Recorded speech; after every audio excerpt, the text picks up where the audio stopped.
Hey, what is up? Welcome to this episode of the Entrepreneur to Entrepreneur podcast. As always, I'm your host, Brian Lofermento, and we have got an awesome entrepreneur and an awesome guest here for today's episode. Someone who is putting so much good stuff out into the world. Someone who really cares deeply about the people that she wants to serve and how she wants to serve them, and has put in so much work to build an incredible resource and an incredible business around it to bring great information to the world, which, gosh, we need that in today's environment. So let me tell you all about today's guest. Her name is Alecia Taryn. Alicia is a seasoned entrepreneur with over 8 years of experience building tech in women's health. She has a wealth of insights and experience that led to the development of her company, Sistapedia, which, if you know anything about Wikipedia, you know that you can find information about anything and everything. Well, Sistapedia offers an alternative solution for women who are currently looking for information, products, and services for their women's health and reproductive care needs on traditional social media platforms and internet websites. Their mission is to reduce risk to consumers, women age 15 to 55, while distinguishing qualified entities, specialists, doctors, healthcare practitioners, service providers, products, and brands across the reproductive life cycle years in those relevant markets of fertility, IVF, pregnancy, newborns, parenthood, adoption, surrogacy, menopause, all big topics that I'm not a woman, but I can imagine how confusing it is at every single step of the way. So I love Alicia's commitment to bringing all of these solutions to the world. So I'm excited to hear her story and learn from her today. I'm not going to say anything else. Let's dive straight into my interview with Alecia Taryn.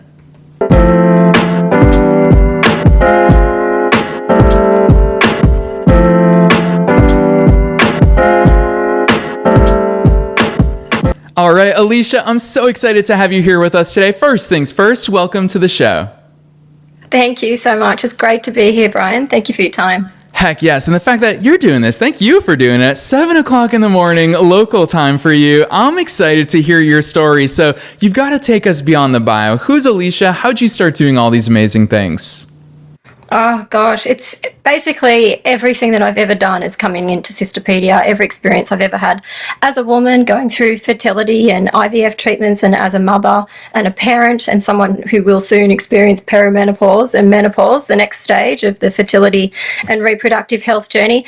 I've been a huge fan of technology, and obviously I'm very passionate about women's health. So combining the two together, it's just a natural outcome for me. Yeah, I love that overview, but I'm going to interject here, Alicia, that a lot of people have those thoughts, but few people actually take action and build the types of solutions that you've built. So what was that push, aside from caring about it deeply, which of course you do, and it's an essential ingredient? What was that catalyst for you to say, you know what, I'm going to build this thing, I'm going to launch it into the world?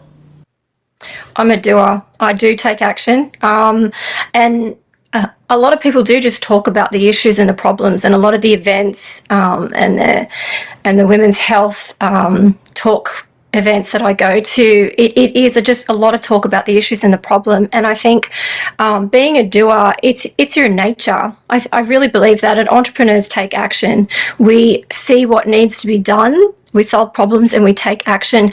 And I don't think that you can actually program yourself to be that way. You're either someone who takes initiative or you're not. I happen to be someone who by nature takes action. So here I am.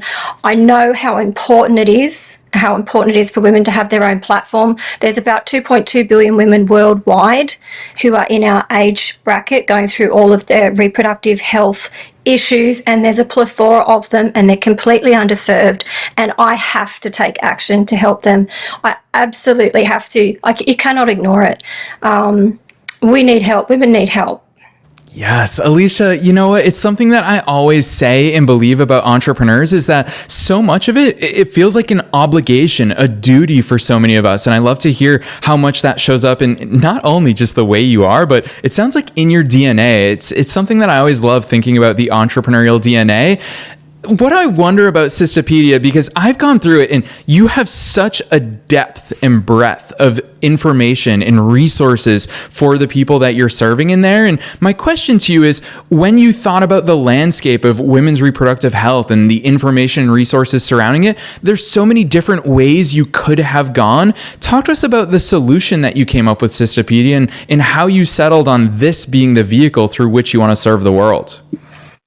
Sistapedia evolved from previous tech developments that I did as more and more of the market and the issues revealed themselves. So I started with an iOS and Android app called Fit Pregnancy, which helped women have healthy, fit pregnancy through exercise, meditation, and of course nutrition.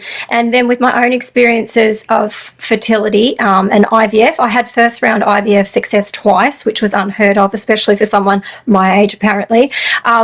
And I created programs to ensure that I was successful. And when I was, I thought, oh my goodness, I've got to share this and get this out there.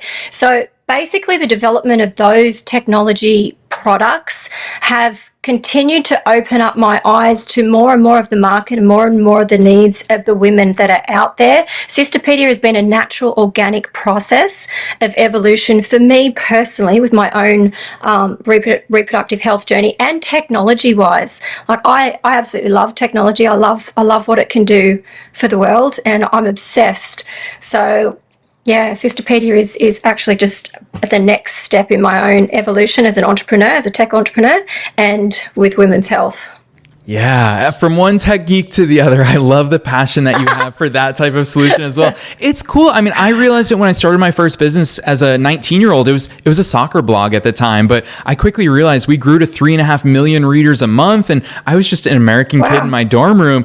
And that made me realize the power of technology for good is that I could reach all of these people just by opening up my school-issued laptop and hitting publish on things. I think it's incredible. Obviously, it's evolved so much today. So I'd love to hear your perspective on the tech side of it, because you are a tech geek who's using tech for good and injecting it into the way that Sistapedia grows and reaches people. Talk to us about those different components, because obviously it's a tech platform in and of itself, but I also know you've got some cool AI-powered solutions and other things under the hood.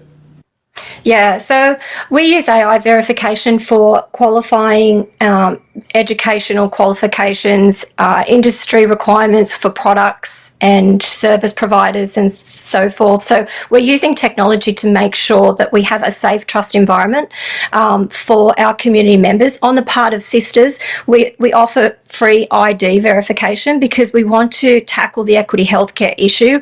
What you were just saying there about your soccer experience and accessing so many people online, it totally relates to Sistapedia, because I believe that every woman everywhere, no matter her economic situation or her demographic, should have access to qualified experts, healthcare practitioners, service providers, and verified products and brands that don't create risk to her on her very important journey. Technology offers a solution for that, and Sistapedia is bringing the right technologies together to integrate the consumers who need them with the specialists and the other qualified entities who can give them what they need.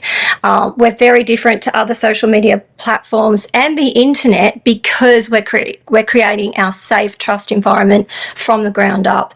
We also offer a lot of marketing technologies for startups and other companies and products in women's health. So we want to help and promote them to their consumer and their target audience. So we offer, at the moment, we have affiliate links. We have the only global women's health directory in the world. So if you're in women's health, if you have a startup, if you have an existing company or product, if you're an expert, if you're a registered nurse, if you're a health care practitioner, we would love to see you on there, and our community would love to hear from you, and you will be able to be found on our global directories. You just need to sign up and become part of our community. So these are some of the technologies that we have now. We also have a lot of really fun stuff coming just to further help the integration of our community members with the sources of information and the products and brands that they need. I can't tell you too much about it because we will be launching something very soon, which I'm very excited about. But let's go, let's say we're going to be integrating more and more AI. That's important to us, but where we differentiate from other platforms and the internet, we're not using AI to pretend to be a person or anything like that. We want to keep people real and genuine, and we want to use AI for data and to help people get the information and the products that they need, and to further enhance the communication between everyone on our platform. We're not going to use AI as a substitute for an expert or a specialist. I think the human element is extremely important. So all of our technologies serve the people. They're not going to replace the people, which I've noticed happening on quite a few of the social media platforms and things now, and all the AI offerings. There's people that look like real people, but they're not. And at least when you come to Sistapedia, you'll know that if we have Crown verified an expert or a specialist or a healthcare practitioner, for example, or one of our sisters, they are real people. We have verified their ID, their qualifications and so forth. They're not mimicking a human, and they are genuine and they are authentic, and you can connect with them. Yes, Alicia, I love that answer, because I feel like what really was revealed in the way that you talk about this stuff is how big you think. It just seems to me like you have your finger on the pulse of the entire macro landscape. You're not talking just about the women that you aim to serve, but what I'm hearing from you is the specialists, the doctors, the products that are involved within the world of female health. And it's all these different components and stakeholders. I guess that's where I'm going with it, is you've intentionally and strategically thought about them. Talk to me about that landscape, because you're not just viewing it as an informational resource, you're touching all the different parts. Even, I mean, the fact that you just told us about the startups within the women's health ecosystem, I'd love to hear how strategically and intentionally you incorporate that entire macro landscape. Right. Well, I've been a startup in women's health and technology. So I know how hard it is to get your product out there on all of the existing platforms. It costs a fortune. Startups don't have it. At least when they come to Sistapedia, they have the opportunity to access their target market directly, and we will support them and we will promote them. With regards to viewing the whole industry and all the stakeholders, I see Sistapedia as the industry verifier and the one-stop platform for everybody. It's a significant platform. It needs to be here. We're half the population. Women are half the population. Our fertility, our reproductive health issues pretty dominate our entire life, all the way through to menopause. I'm not sure about the beyond. There's not as much data out there, but that is a very significant market if you're interested in it as an entrepreneur. It's actually bigger than the reproductive health market of 15 to 55, because I've looked at all of the data, thoroughly researched everything. The stakeholders are very important to the success of Sistapedia. We need to have collaborative relationships with them the whole way through, because we're there to serve them. Together, we will make Sistapedia successful. Everything about the platform is a win-win, and that's how I perceive successful business. If one person has to lose in order for another to win, it's a no-go. Everyone who comes to Sistapedia will win. The sisters will win. They'll get their needs met. They'll meet the experts, the professionals, the practitioners. They'll be able to access the service providers and verified products and brands. And on the side of our qualified entities, our businesses, they'll have a target audience, and it's massive. And they won't have to go all over other social media platforms and the internet to find their target market, and we support them with the marketing tools and things that they need. It's a big responsibility that we're taking on as the industry verifier and as the industry platform, but it has to be here. we need this. And another thing I want to say about our verification for our qualified entities, it extends outside of Sistapedia. So once you have your Crown verification, you'll be able to put it on your website. So when people come looking for different websites, and Sistapedia, the ultimate goal is for Sistapedia to be known as the industry verifier. And if you're qualified outside of Sistapedia, people who see your website will know, oh, that brand, those products, that practitioner, that service provider has been verified by Sistapedia. It's okay. I can use those products and services. It's not some fake platform. It's not someone pretending to be qualified when they're not. They actually are who they say they are, because they have our Crown verification. And it serves as a double layer of security and verification, in that once it's clicked on, it's our logo, it says Sistapedia verified. Once it's clicked on, it provides a link directly back to that that particular profile within Sistapedia. So you know that they are genuine, they are real, and you can communicate with them even further from our platform. We also offer sharing capabilities. So everything that you have, every post, every video that you want to share outside of Sistapedia, you can do so directly. So it's a collaborative growth marketing model. And you can also share your bio, have something really fun coming for that, because I think it's really super cool. Nobody's doing it. I love coming up with new ideas for technology, and Sistapedia has so many things that I can do with it. It's fantastic. Yeah, Alicia, I really appreciate the fact that it sounds like you not only called it out, but it sounds like you genuinely own the fact that this is a big responsibility and it is much needed. And hearing you talk about my favorite type of business is win-win-win. I'm actually going to say win-win-win, not just win-win, because it benefits Sistapedia to grow. It benefits your end consumers, but it also benefits all those stakeholders that we've been talking about. So everybody wins, which leads me to this next question, because I've thought about this ever since I was a teenage entrepreneur. Of obviously things are easier said than done when we talk about win-win-win businesses. It's a no-brainer. Yes. Like everybody should get on board. However, there's different obstacles along the way, and I would imagine that the ecosystem that you're looking to serve is very fragmented, both geographically, industry-wise. Yes. There's a lot of different players in there. So talk to us about some of those obstacles and hurdles that you're overcoming, whether it's the fragmented nature of the market or otherwise. I'd love to hear those insights.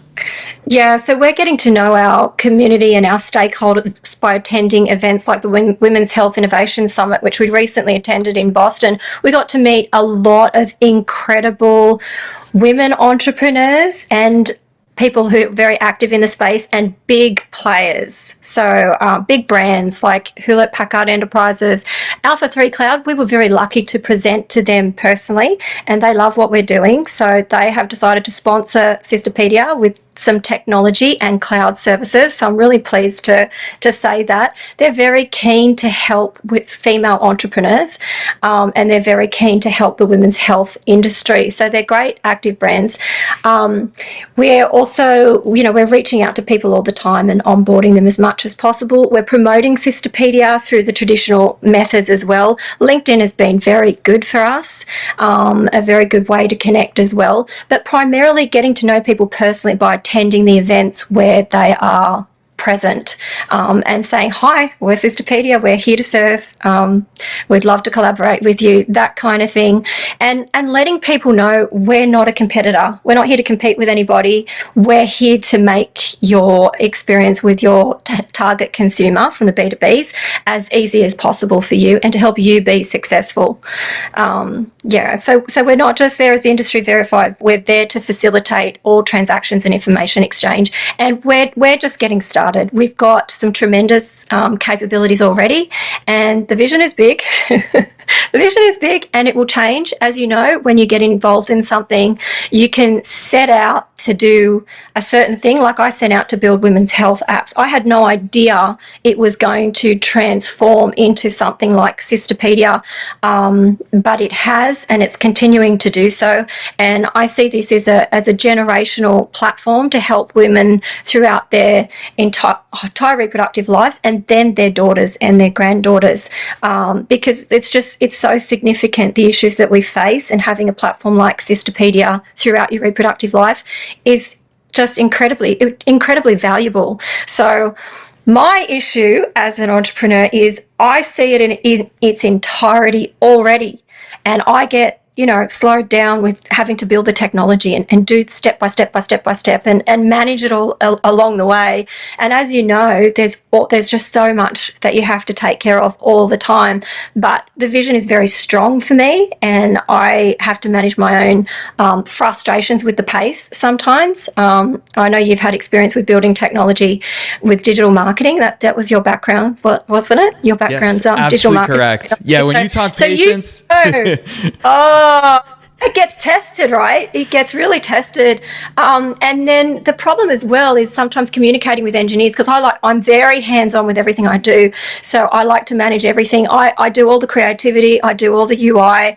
I manage the functionality. I get into the back end and I manage that. I'm very active on the front end. I do delegate and I do outsource because it's an absolute necessity, or I would be very, very slow without the help that I need. But I do get frustrated with the pace of development sometimes. And sometimes communicating with engineers, I've learnt how to do so. It's been, that's a pathway and a journey within itself, because an engineer's brain is very different to an entrepreneur's brain or a creative person's brain. And you have to learn, what I like to say is, you have to learn how to manage the brain that you're talking to.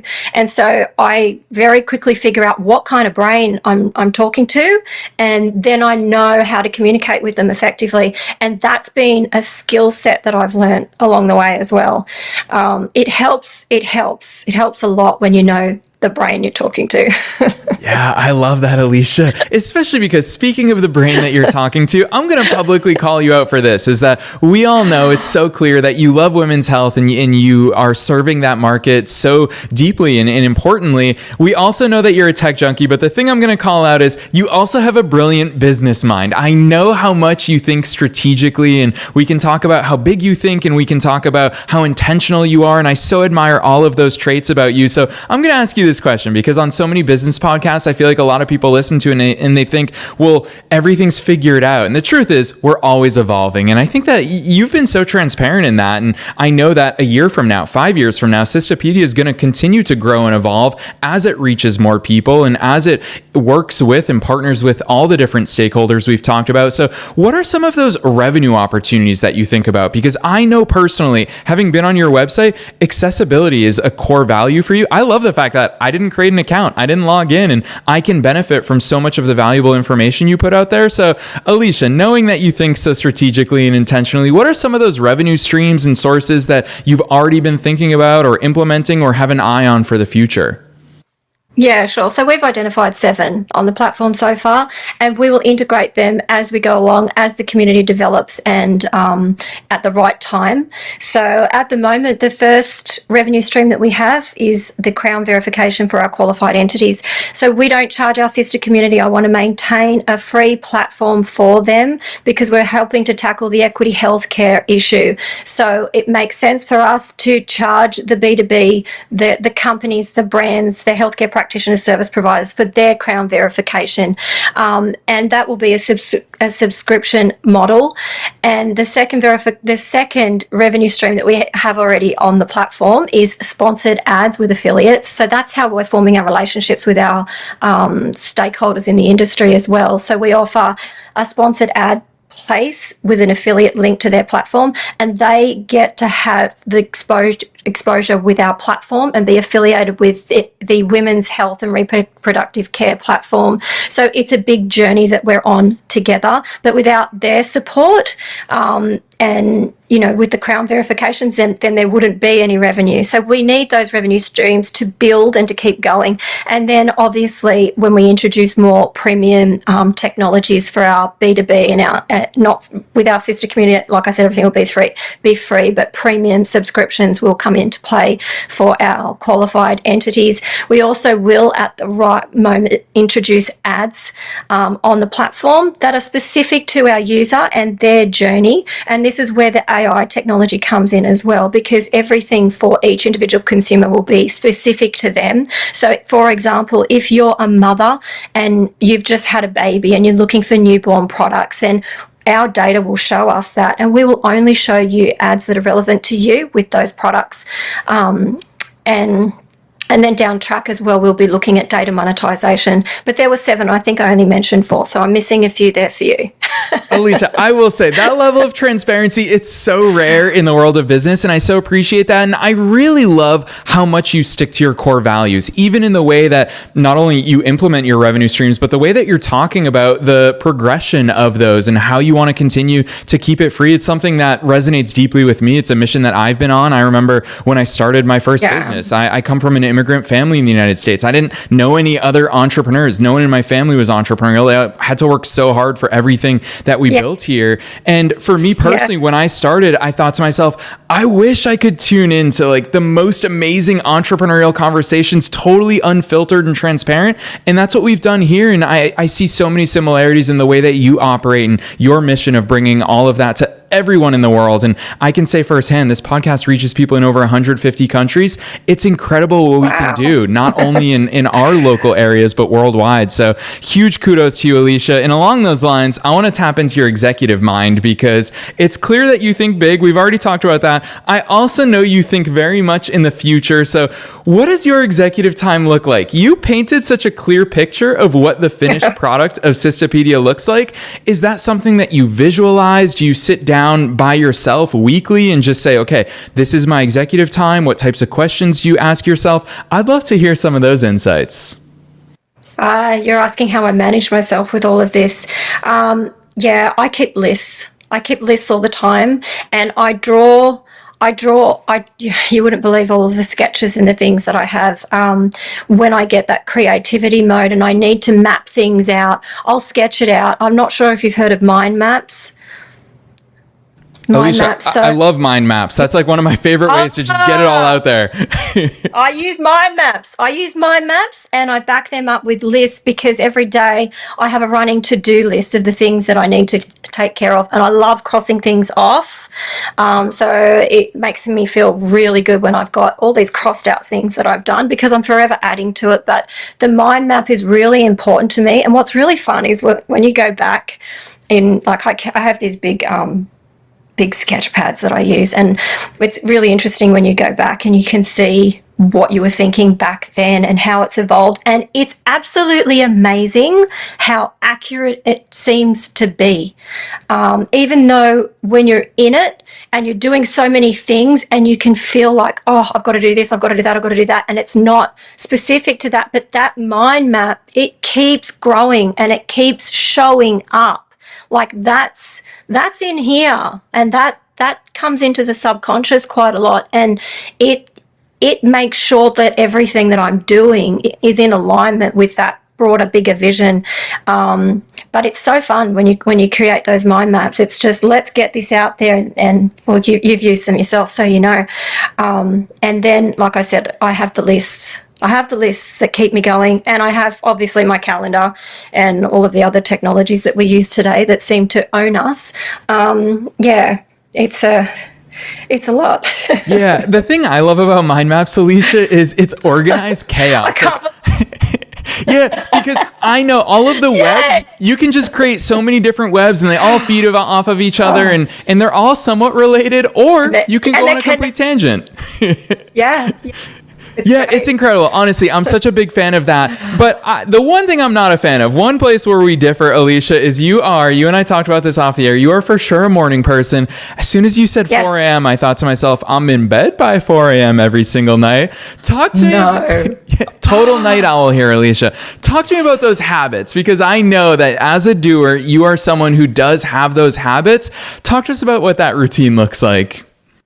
Yeah, so I know myself very well. I think a lot of entrepreneurs do. You learn a lot about yourself on an entrepreneurial journey. You do in life if you've got that self-awareness, but I know that it's just as easy to create a bad habit as it is to create a good habit. I also know that I don't have much control of my time after about 7 o'clock. Things just sort of take off, and I need to dedicate the hours before I get the kids specifically to working and so forth. So I get up at 4 to take care of me and to take care of the things I can get done before everyone else in the house wakes up. So I work out and I meditate, and I'm absolutely committed to that. I love to say hello to the sun. I greet the sun in the morning. I think sunlight in the morning is very important, and I'm very lucky I'm looking out over the ocean. So I greet the sun coming up over the ocean, and it energizes me. It connects me to myself and to a higher power, and it gives me what I need need to get through the day. The one thing I would say to entrepreneurs out there, you have to take care of yourself. What you're doing is incredibly stressful. It's going to take a toll on you physically, emotionally, and mentally. So you must ensure that you're doing the right things to take care of your health. Then you've got more strength for everything. So I call that my default program, which I've developed over the years. It's the default program. Don't ever miss the default program. I find it really hard actually now because I'm so in the routine of getting up at 4 that I can't actually sleep in anymore. I really can't. It's who I am, and I've accepted that because all the things that I want to do, I can't afford to sleep in. But I will say I'm in bed very early as well. I'm not up at 4 a.m. like you. I don't know how you do that, but I'd say technology keeps you awake. Alicia, I just get too excited and I can't contain my excitement, and it ends up in a lot of late nights. So I really appreciate those insights. It reminds me, honestly, the way that you operate reminds me so much of what the late Kobe Bryant calls the Mamba mentality, which he talks about signing a contract to yourself. And when people ask him about his off-season routine and training programs, he says, it's already decided. I already signed the contract and I can't break that contract. Yeah. And he always talks about how important it is to keep those promises to yourself. So you call it that default routine and default program. I love that because you don't deviate. It's already been decided. And so huge kudos to you for the way that you show up for yourself there, which is why you can show up for so many others. So I love those insights. Alicia, I'm really excited to ask you this final question. It's the one I ask at the end of every episode, and it's super broad, so I never know which direction our guests will take it in. And that is, what's your one best piece of advice? The one takeaway that you want to leave, knowing that we're being listened to by entrepreneurs and entrepreneurs all over the world at all different stages of their entrepreneurial journey. What's that one thing that you want to impart on them? Yeah, don't go looking for money. The money will come when you're doing something that you're passionate about and that you love, if you're getting it right. A lot of young people in particular, they look at entrepreneurship and it's a status thing. It's not. It's a really hard, tough journey. You've got to be up for it, and you have to have something meaningful that drives you. If it's just about the money, you're not going to enjoy it, and your chances of success won't be as high. And sometimes, like me, that passion and that meaningful product that you really have to build that drives you, it's not going to come when you want it to, just because you've decided, hey, I want to do something. And then you're like, well, what am I going to do? Sometimes you need some life experiences behind you to get a passion about something. Sometimes you need to travel and go away and experience different things to get that inspiration and that drive and go, oh, wow, this would be so cool to do this. And you're not going to get that doing your same routine every day. So step out of that and find something new and be patient, because I was always very frustrated with the fact that I wasn't sure what I wanted to do and I needed to do something really meaningful with my life. I always knew that. From a very young age. And it took many years before I've actually found the meaning. And that's because everything that I've ever done has now accumulated into Sistapedia. I didn't have the life experiences that I needed to find that real strong drive to do something, but Sistapedia it's a part of me. It's a part of what I need to do in the world, and it's not something that happens just because you want it to in that moment. It's something that will evolve with you if you're committed to doing something. But yeah, if it's just about the money, you're not going to have that passion and that drive. Yes. You may make it, you may not, but when some people do things like that before the money and they happen to be successful, and that's great, because then they use the money to go on and do something that is meaningful to them. I mean, look at Elon Musk. He did PayPal. He needed to make money. He made the money that he needed to do. And then what did he do? Then he used it to create things that really mattered to him.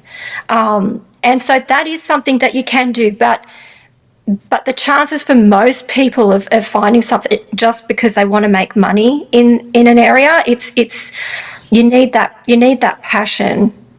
Yeah, really powerful advice. Not all Elon Musk, are we? Yeah, no, Alicia, honestly, I love that advice. As a Tesla driver, I appreciate the Elon Musk reference. I will say, honestly, it reminds me so much of one of my favorite quotes and concepts in life, which is the person who loves walking will make it much farther than the person who loves the destination. And so it's such incredible advice. Wow. And Alicia, it sounds like you're equally as impatient as I am. So it's an important reminder for all of us to be patient along the way. And that's the real stuff. I love it. As much as we talk about women's health and your business here today, also hearing the mind of a fellow entrepreneur, it's so incredible to hear the way that you think and the way that you operate. And I'm just going to call this out publicly, is that it's these things that's going to fuel the continued success and expansion and growth and global impact of Sistapedia, not only now, but long into the future. So I appreciate those insights. And with all of that teasing about how awesome Sistapedia is and how much work you've put into it and the incredible resources out there, you've got to drop those links on us for listeners who want to check out Sistapedia and all the great work that you're putting into the world. Yeah, sure. So you can find us at sistapedia.com. You can find me on LinkedIn at Alecia Taryn. You can also find me on Instagram as Alicia_mumpreneur. And you can find Sistapedia on Instagram at Sistapedia _women's_health. I think that's the right one. And we're also on YouTube, but we're just venturing out on that, and it's Sistapedia. Basically, search Sistapedia, you'll find us. Yes, not only that. We'd love to see you. Yes, not only that, but we're going to make it as easy as possible for listeners to find all of those links that you just mentioned and literally everything we can find about Sistapedia down below in the show notes. No matter where it is that you're tuning into today's episode, you can go straight to Sistapedia.com and find Alicia and Sistapedia on all those social media channels down below in the show notes. You can click right on through, follow them everywhere. Alicia, on behalf of myself and all the listeners worldwide, thanks so much for coming on the show today. Thank you. Thank you so much. Good luck, fellow entrepreneurs. I wish you all well. And thank you so much for having me. It's been a pleasure.